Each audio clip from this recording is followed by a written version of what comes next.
Good morning student. आज हम लोग द्वितीय खंड का लेसन 9 पढ़ेंगे। सब बच्चे निकाल लें पेज नंबर 85। निकाल लिया सभी ने? अब इस लेसन में हम लोग पढ़ेंगे पर्यावरण एवं प्रदूषण का जनजीवन पे प्रभाव। पर्यावरण एवं प्रदूषण का जनजीवन पर प्रभाव। देखो बेटा, सबसे पहले हम जान लें कि पर्यावरण किसे कहते हैं। सबसे पहले हम ये जान लें कि पर्यावरण किसे कहते हैं। देखो, पर्यावरण दो शब्दों से मिलकर बना है। परि धन आवरण। परि का अर्थ है चारों ओर और आवरण का अर्थ है ढकना। इससे क्या तात्पर्य निकलता है? मनुष्य अपने चारों ओर जिस वातावरण से घिरा हुआ है वही पर्यावरण है। ठीक है, मनुष्य अपने चारों ओर किस चीज से घिरा हुआ है? तो मनुष्य अपने चारों ओर सामाजिक, सांस्कृतिक और भौगोलिक तीनों दशाओं से स्वयं को घिरा हुआ है। इन सभी को मिलकर ही हम पर्यावरण कहते हैं। ठीक है, इन सबों को मिलकर के ही हम पर्यावरण कहते हैं। अब हम ये जान लें प्रदूषण क्या है। अब हम जान लें प्रदूषण क्या है। अब देखो, पर्यावरण की परिभाषा मैकाइवर तथा पेज ने दी है कि प्राकृतिक पर्यावरण उन सभी दशाओं से मिलकर बना है जो प्रकृति ने मानव को प्रदान की है। अब हम ये जान लें कि प्रदूषण क्या है। देखो बेटा, प्रदूषण का अर्थ होता है दूषित होना। प्रदूषण का अर्थ होता है दूषित होना, चाहे वो किसी भी कारण से हो। चाहे वो किसी भी कारण से हो, अगर कोई चीज़ किसी को दूषित करती है तो उसे हम प्रदूषण कहते हैं। वास्तव में प्रदूषण का अर्थ ऐसे हानिकारक तत्वों से है जिसका मनुष्य के जीवन में और उसके शरीर पर हानिकारक प्रभाव पड़ता है। ठीक है, प्रदूषण मनुष्य के जीवन पे हानिकारक प्रभाव डालता है, उसी को हम क्या कहते हैं? प्रदूषण कहते हैं। ठीक है, अब देखो प्रदूषण के प्रकार हैं। प्रदूषण के प्रकार, तो प्रदूषण के 7 प्रकार होते हैं। पहला वायु प्रदूषण, दूसरा जल प्रदूषण, तीसरा ध्वनि प्रदूषण, चौथा रासायनिक प्रदूषण, पांचवा मृदा प्रदूषण, छठवां रेडियोधर्मी प्रदूषण और सातवां जनसंख्या प्रदूषण। अब हम सबसे पहले पढ़ेंगे कि वायु प्रदूषण। सबसे पहले हम पढ़ेंगे वायु प्रदूषण।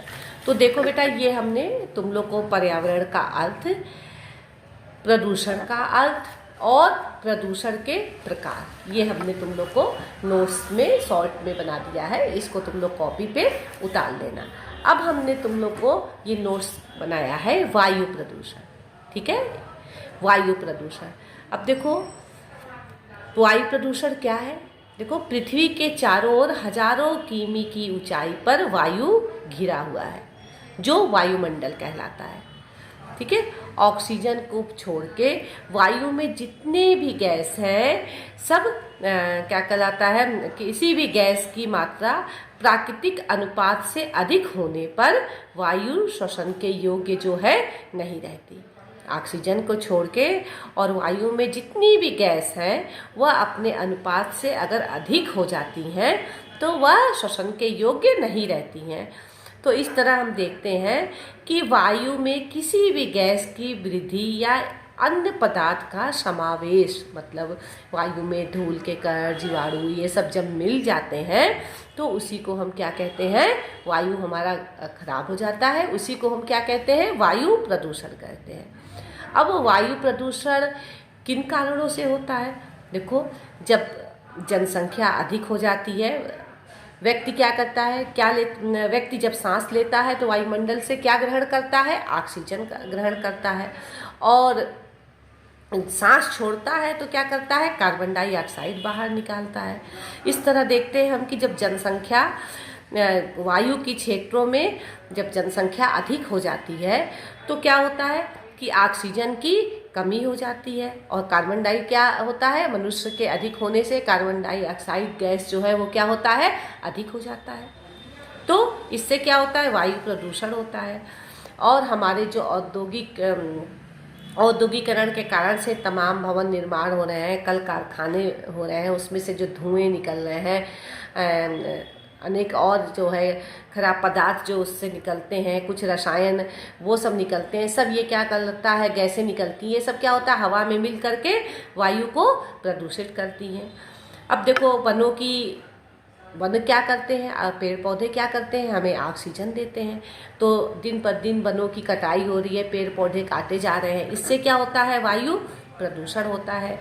कारखानों से जो चिमनियों से जो निकले धुएं हैं वो वायु को प्रदूषित करते हैं। तो इस तरह से हम देखते हैं कि वायु प्रदूषण के कई कारण हैं। अब इसको रोकने का क्या उपाय करना चाहिए, तो वही जो कारण है इसको अगर हम नहीं करेंगे तो वही क्या हो जाएगा, रोकने के उपाय हो जाएगा। समझी ना, इस तरह से भी इसको याद कर लेते हैं, लेकिन हमने अलग से ऐसे पॉइंट्स के माध्यम से भी तुम लोग को समझा दिया है। जनसंख्या पे नियंत्रण करना चाहिए, कल कारखानों को नगरों से दूर स्थापित करना चाहिए, धुएं और गैस पे नियंत्रण करना चाहिए, ऊंची ऊंची चिमनियाँ लगानी चाहिए, परिवहन के साधनों पे धुआं रहित यंत्र लगाना चाहिए, खुले मैदानों पे कूड़ा करकट नहीं फेंकना चाहिए, अधिक से अधिक वृक्षारोपण करना चाहिए, रासायनिक कीटनाशकों का जो हम इस्तेमाल करते हैं उसका इस्तेमाल नहीं करना चाहिए। अब है वायु प्रदूषण का जनजीवन पे क्या प्रभाव पड़ता है, तो देखो वायु प्रदूषण का जनजीवन पे क्या प्रभाव पड़ता है।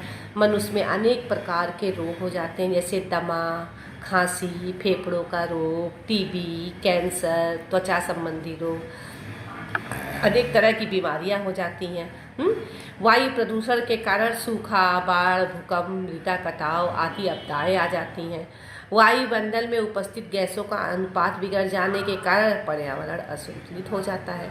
तो इस तरह से देखते हैं वायुमंडल में ग्रीन हाउस गैसों की मात्रा में वृद्धि होने के कारण क्या कहलाता है, पृथ्वी के तापमान में क्या हो रही है, वृद्धि हो रही है, बहुत गर्मी पड़ती है। तो इस तरह से हम देखते हैं कि वायु प्रदूषण के कारण क्या है, वायु प्रदूषण रोकने के उपाय क्या है, वायु प्रदूषण का जनजीवन पे प्रभाव क्या है। तो आज हम केवल वायु प्रदूषण पढ़ेंगे। नेक्स्ट क्लास में, वीडियो में हम क्या पढ़ेंगे, जल प्रदूषण और ध्वनि प्रदूषण। अब देखिए बेटा, हम आप लोग को टेस्ट के लिए बीच में जो पाठ्यक्रम आ रहा है वो हम आप लोग को भेजे थे, फिर भी मैं इस वीडियो में भी नहीं होगा तो भेज दूंगी। सारे बच्चे बाय द वे नहीं देखे हों कि मैम का टर्न नहीं है, तो हम फिर भेज दिए हैं। इसमें प्रथम खंड का पार्ट 3 कार्य व्यवस्था को प्रभाव डालने वाले कारक आएगा। द्वितीय खंड का क्या आएगा, पार्ट 7 और पार्ट 8 स्थानीय स्वास्थ्य सेवाएं और शुद्ध वायु और सन्वातन का महत्व। और तृतीय खंड से आएगा लेसन 13 व्यक्तिगत सज्जा। चतुर्थ खंड से आएगा संतुलित आहार और पंचम खंड से आएगा सामान्य घरेलू देशज औषधियाँ। तो आप लोग ये लेसन तैयार कर लीजिएगा। आप लोग को आएगा क्या, बहुविकल्पी आएगा और अति लघु आएगा और लघु आएगा। अब आप ये नहीं कहिएगा कि मैम आपने लघु तो कराया नहीं है। देखो वही अति लघु और विस्तृत में और हमारे नोट्स में ही लघु क्वेश्चन छिपे हैं। हमने तुम लोग को पहले ही जब पहला क्लास लिया था तो बताया था कि क्वेश्चन सेम होगा, लेकिन कभी वो अति लघु के रूप में पूछेगा, कभी वो लघु के रूप में पूछेगा और कभी वो दीर्घ के रूप में पूछेगा। बस लिखने का हम लोग का ढंग जो है वह अलग होना चाहिए, ठीक है। और उसके बाद सारे बच्चे अपने पेरेंट्स के निगरानी में एग्ज़ाम देंगे, स्पष्ट लिखेंगे, अपना नाम जरूर लिखेंगे और समय से कॉपी हमको दे देंगे। जैसे तुम लोग का पहले दिन पेपर जो है वो सेकेंड मीटिंग में है, तो सेकेंड मीटिंग का पेपर शायद तुम लोग का 10:30 से स्टार्ट है, तो 10:30 से 11:30 तुम लोग का पेपर होगा। तो 12 बजे तक तुम सारे बच्चे जो है हमको अपनी कॉपी सेंड कर देना, ठीक है। और सब ठीक है, तुम लोग अपना पढ़ लेना क्वेश्चन। फिर भी अगर कोई बच्चों को दिक्कत होती है तो सबके पास मेरा नंबर होगा, तो हमसे फ़ोन करके बात कर लेना। Thank you.